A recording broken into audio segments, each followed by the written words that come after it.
Welcome to your Prism mission briefing. Let's dive right into this high-stakes Cyberpunk Drone Cargo Drop.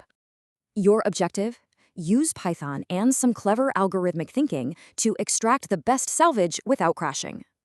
Your drone is deployed and ready to grab that loot, but this hazard zone is brutal.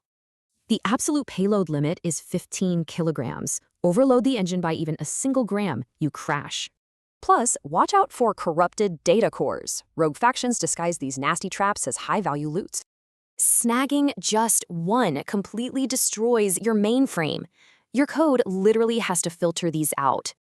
To handle this, we use parallel arrays. This keeps our three data lists perfectly synced by index.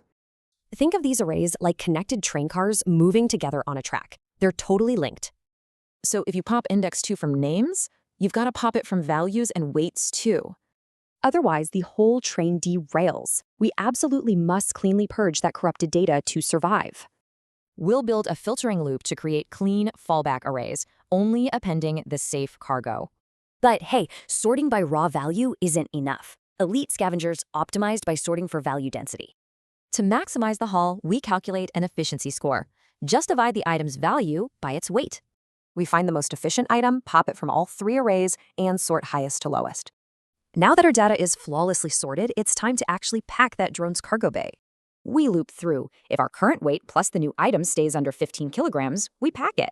The result is a fully optimized 14-kilogram haul, a quantum processor, gold wiring, and a plasma battery. By coding this, you didn't just build a cool game mechanic. You actually solved a major computer science puzzle. You actually solved the Knapsack problem? It's a legendary optimization dilemma used by real engineers everywhere.